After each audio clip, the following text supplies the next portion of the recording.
Assalamualaikum warahmatullahi wabarakatuh. Bertemu lagi dengan RN Sunarsi.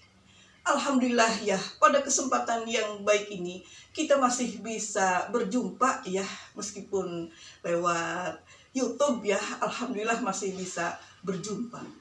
Ada suatu pernyataan yang lumayan menggelitik sekali ya, lumayan membuat kita itu tersentak ya, membuat kita itu terbangun.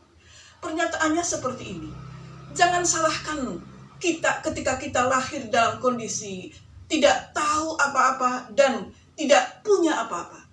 Tetapi salahkan diri kita sendiri ketika kita meninggal, kita tidak tahu apa-apa dan kita tidak punya apa-apa. Karena apa ya? Karena kita itu ketika lahir itu kita kan dalam kondisi tidak berdaya.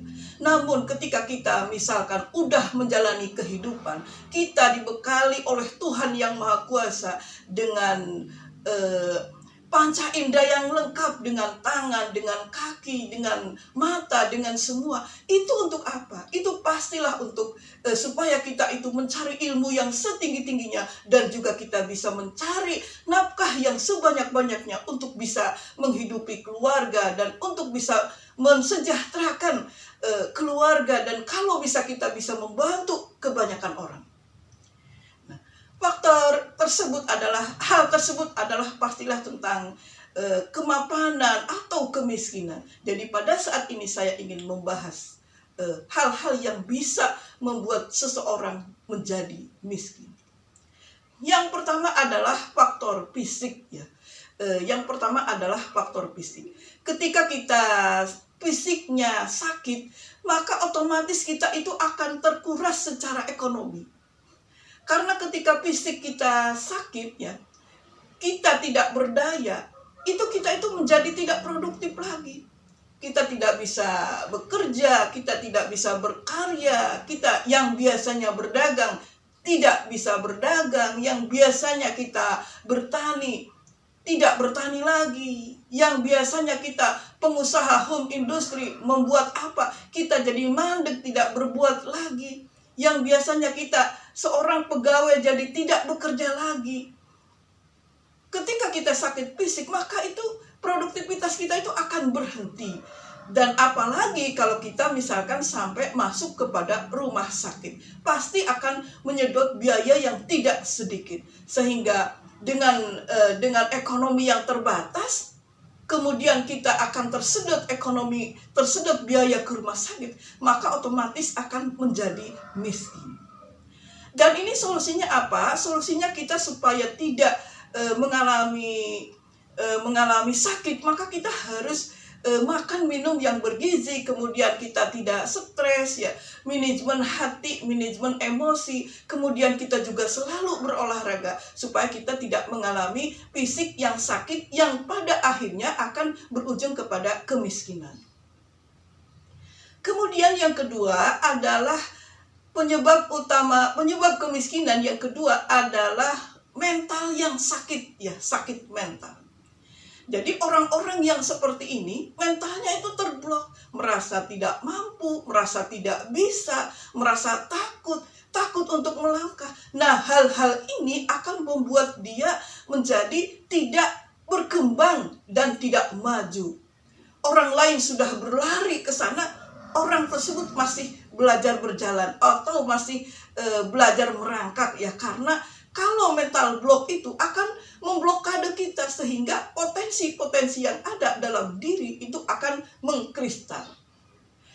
Contohnya ya, kalau misalkan mental yang sakit itu ya, kayak malas itu juga sebenarnya sakit mental. Karena ketika kita malas, maka pekerjaan-pekerjaan akan tertunda. Kemudian ya, kalau orang malas itu kan tidak punya orientasi ke depannya. Saya harus melakukan apa? Saya harus menyelesaikan apa? Kemudian saya punya agenda apa ke depannya? Orang-orang malas kan tidak punya visi, tidak punya misi ke depannya. Jadi hanya berkutat dengan sarung, hanya tiduran, hanya mageran. Nah, yang seperti ini akan menyebabkan kemiskinan. Karena ketika seseorang malas, maka pasti produktivitas nol ya, bukan menurun lagi, bahkan produktivitasnya itu turun nol ya. Jadi dia tidak memiliki daya atau kemampuan untuk berusaha.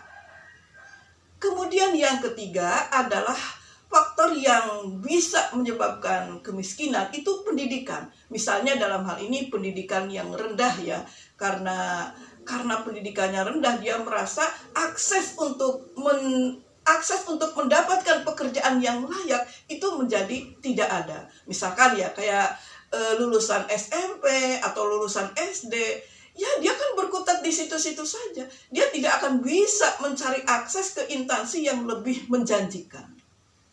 Nah, tapi ini pun ada solusinya supaya kita bisa hidup sejahtera ya dengan pendidikan yang seperti ini pun ada solusinya. Dengan cara apa? Dengan cara banyak belajar, dengan cara kita itu banyak mengakses ilmu dari luar, bergaul dengan orang-orang yang sukses, bergaul dengan orang-orang yang hidupnya sejahtera.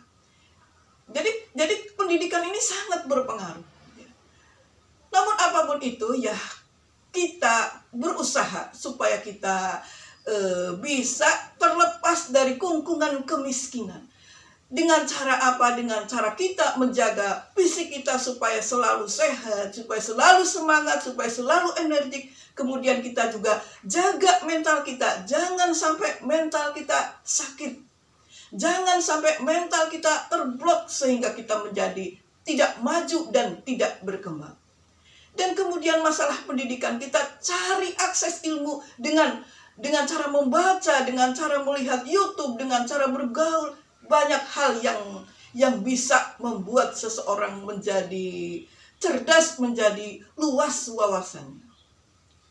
Nah, mudah-mudahan apa yang saya paparkan ini bermanfaat ya. Mari kita sama-sama berusaha keluar dari jeratan kemiskinan.